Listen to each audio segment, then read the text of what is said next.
He's got to work with the rest of the governors. Everybody forgets that just because you're that point person doesn't mean that you can just do whatever you want to. He's still got to work with that same board to be able to move them in the direction that he feels like is the most important direction for the future of our economy.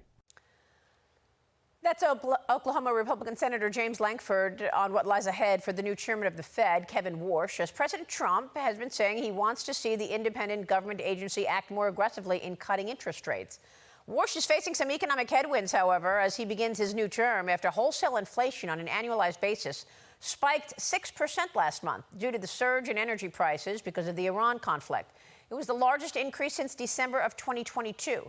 Despite the move in prices, the stock market has been on a tear, with the Nasdaq up almost 30% just since the end of March. And the Dow Jones Industrial Average once again breaking the 50,000 barrier this week as the U.S. economy remains resilient. Joining me now with more is the Chief Executive Officer and Chief Investment Officer of DoubleLine Capital, Jeffrey Gundlach, which manages $100 billion in assets. Jeffrey, great to have you this morning. Thanks so much for being here.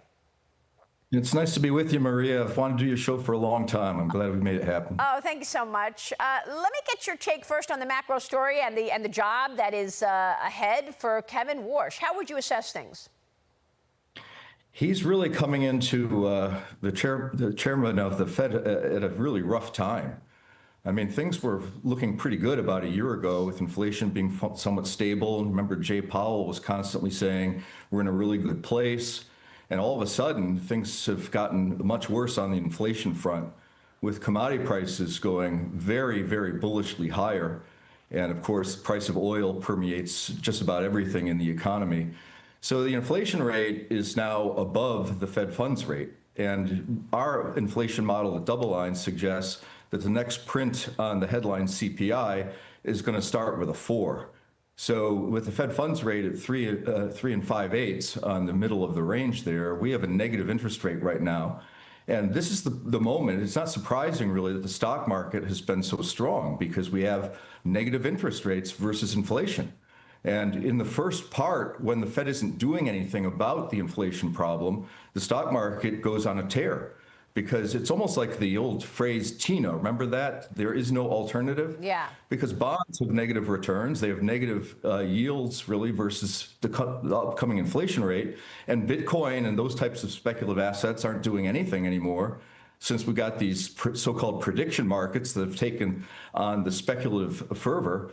And so the stock market has just been remarkably strong. I mean, the S&P 500, most people might not be aware of this, is up 100% over the past 4 years. Wow. Which is really kind of unprecedented. When you have double-digit returns on the stock market 4 years in a row, it's very rare that you go on to 5 years. The last time that happened was back in the dot-com situation. So the market is very expensive, it's very speculative, but earnings just continue to blow out on the upside, and that's continued, I think, has fueled the speculative fervor. But there actually is an alternative. It's just an alternative that most people aren't familiar with, and that's commodities. Yeah.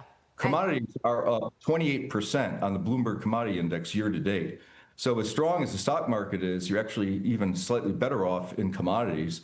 And I've been very, very bullish on commodities now for about 3 years. Which commodities, Jeffrey? That's where to be. Pardon me? Which commodities?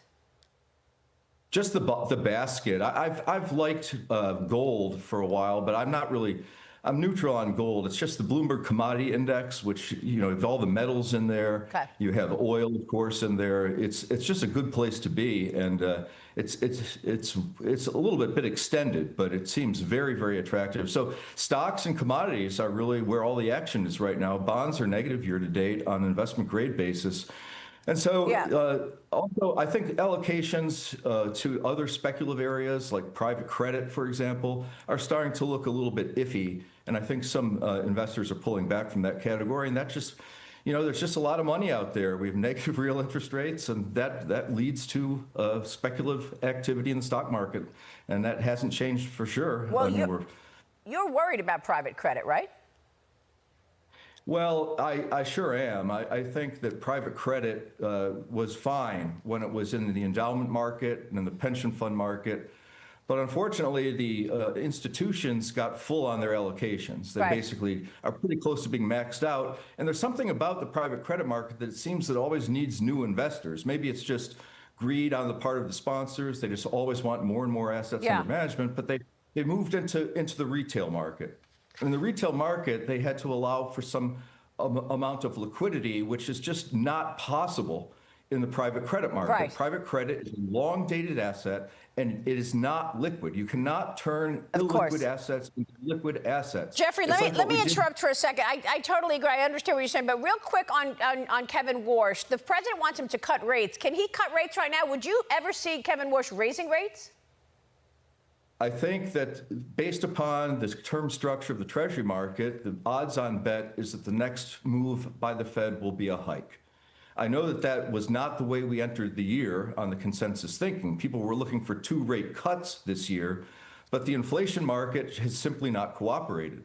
And it's just not possible, in my view, to cut interest rates when the 2-year Treasury is almost 50 basis points higher than the Fed funds rate. Jeffrey, the next move will be a hike. We got to run, but I hope you'll come on Mornings with Maria and continue this conversation this week. Jeffrey Gundlach, thank you. I'll see you tomorrow on Mornings with Maria.